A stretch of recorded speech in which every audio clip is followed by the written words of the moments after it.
planning on doing quite a few barrel meads and starting in 2018. So, but I'm really looking forward to doing those. That's something that in the early days we just didn't have the bandwidth or the resources to be able to pull off. But now that we sort of have gotten more established in a rhythm, and we're making time to do more of these side projects, which are a lot of fun, by the way. That's something that I'm looking forward to spending some time on in 2018. And on a homebrew scale, you can get 10, 15-gallon barrels. I have a 13-gallon wine barrel, French oak barrel here in my house that I age wine in. So it's accessible to the homemaker, and the spirit barrels are amazing for aging mead at home. There's a lot I did of that people for many batches before I went pro. I did a lot of spirit barrel meads. Yeah, I haven't made the jump to barrels yet. I was just looking at the prices on spirals and honeycombs, and it was like, the cost was like crap. I might as well just buy a barrel at what they're charging for a little honeycomb. If you have the room, you can get a 60-gallon barrel or 59-gallon barrel from a winery for maybe for free. $1.50 for asking. Yeah, I see them for sale all the time for $1.50 for the 59 gallons. But I think I spent that much for one of my spirit barrels.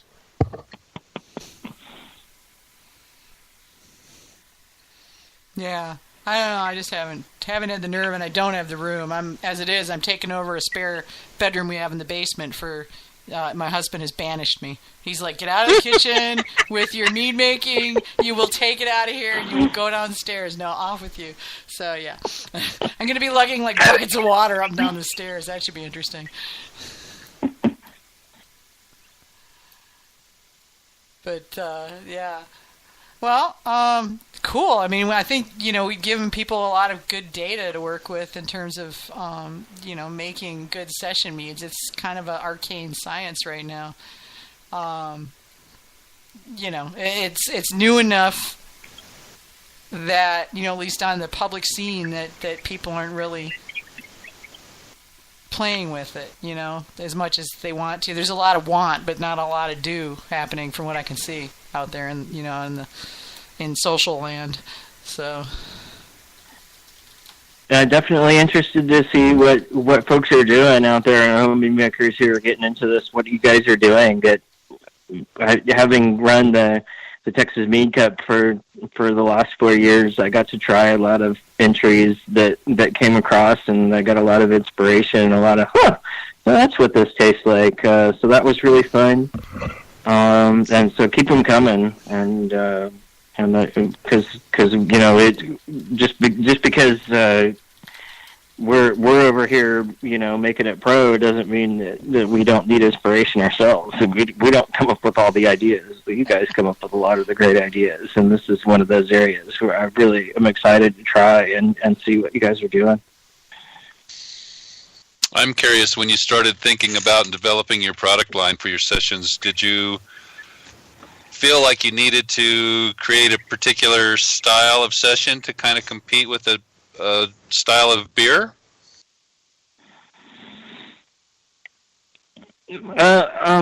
Honestly, we've sort of always taken the approach of just making something that we think that we'll like, and then sharing it, and then getting feedback and adjusting the recipe from there. And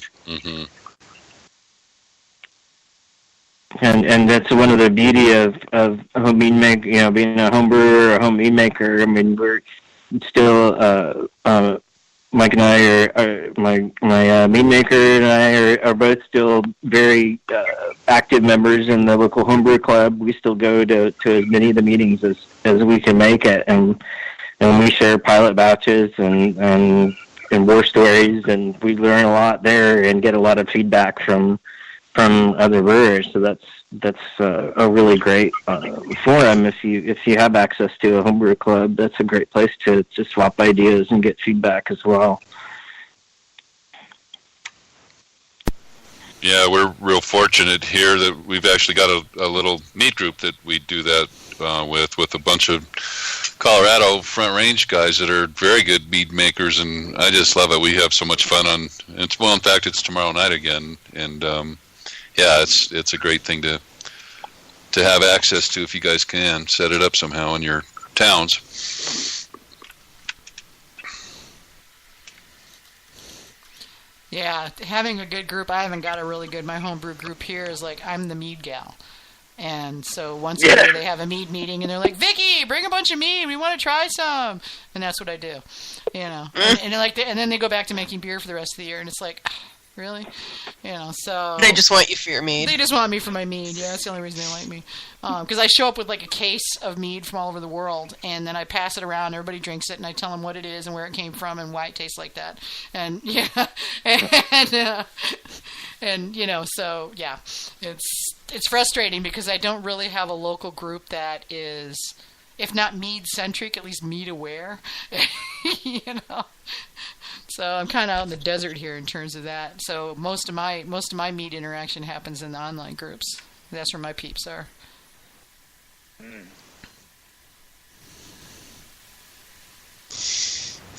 But I don't know. Maybe I should start one. That's the way it used to be for me, but that's changing a lot lately. So, it is, yeah. And I've been thinking about just, you know, like kicking off a group. I figured, you know, I might be able to pull together enough people to create a mead brew club. You know, I don't know. It's worth a try. Yeah, we've got maybe 5, at least 4 dedicated mead makers in our group now. So. Sergio just popped on with a question, and he says, "How do you handle filtration when using hops, or do you just clarify without filtering?" So we go through our normal filtration process, but hops are kind of a bear, so we've found that we have to be very careful with the first filtration and use extra pads because it just the hops tend to clog up the works. Okay, that makes sense. Yeah, can't just rack out from underneath them. Do they sink or do they float? Most of the hops seem to sink to the bottom of the tank, so we just pull off with the racking arm and we avoid most of it. But getting that last bit out of the tank, usually there's quite a bit of hop sludge that you end up at the end, and you end up having to leave some behind because you just can't get it all because the hops just clog up the filter too badly. I'll have to keep that in mind when I'm racking mine. Yep, it's one of the downsides of dry hopping. You do have some loss to the hops. Yeah, Sergio said that's what's happened for him too. So. Mhm. Yeah, that's just one of the things we just chalk that up as that's just part of our cost of producing that. As the extra loss is just an extra cost of producing it. Hops are cheap, but unfortunately honey is not. So. Yeah. Yeah, and less so every day.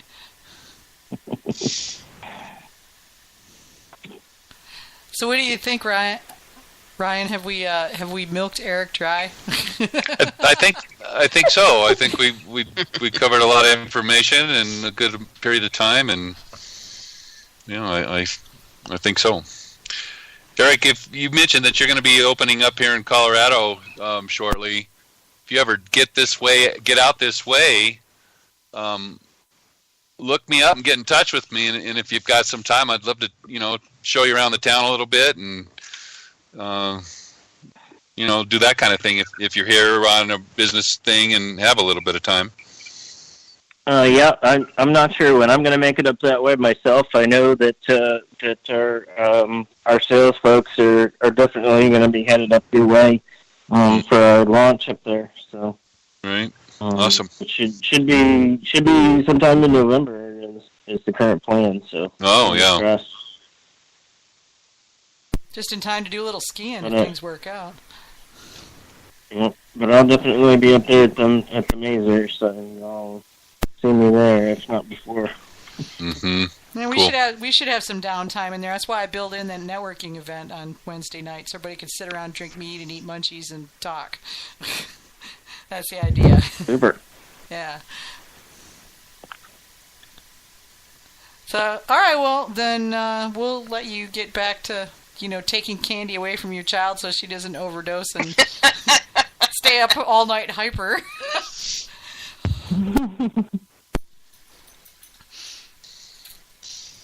And I'll be talking to you guys. Probably be giving you my credit card number to send me some more mead too. Thanks for having me on. All right, thanks for coming on, man. I appreciate it. Thanks for coming. Thank you, Eric. Yeah, it's been a pleasure. All right, see you later. Well, so listen, guys, I've got a lot of work that I have to still do tonight before I go to bed, so I'm going to take this as a time to jump off as well. Okay, well, Hamish has got some bragging to do, so we're going to let him stick around for a bit.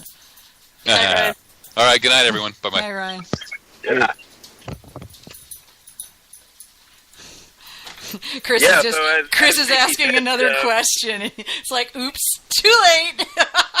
Yeah, missed it, Chris. Sorry about that. He is gone. Yeah, he's gone. All right, yeah. What's going on with your competition? You were telling me things were like kicking butt and taking names. Trial. Uh-oh, it's doing it again.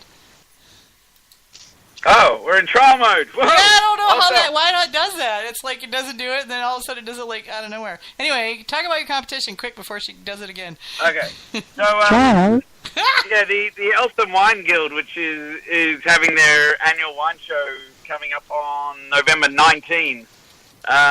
We've seen a slight downturn in bottle entries, about 10% down, but there's been a 30% increase in mead entries. We're now up to 82 meads this year. So if you're in the area or can get down, come on down on the Sunday the 19th, where we have an open tasting of all the entries. And we'd love to see you there. Very cool. I love that you've got more meads than ever before. That's awesome. Yeah, it's great. 82. It's insane. Oh, wow. And thank you very much to the commercial mead makers in Australia who have made the professional mead class worth entering this year with a number of entries. So I really appreciate you guys for making those entries. Cheers. Oh, cool. Yeah. Sounds like things are really hopping over there. Yeah, it does. Yeah, well, and slowly but surely. Mead's picking up speed in Australia, and I think that's awesome. Because every day I hear about. I just saw one yesterday. There's a meadery in New Zealand that just opened. Yep. And cool. I was like, woohoo! So I know we won't get a chance to go over there when I'm on in your end of the world, but I think it's really cool that there's one there. And who knows? Maybe we can track down a bottle.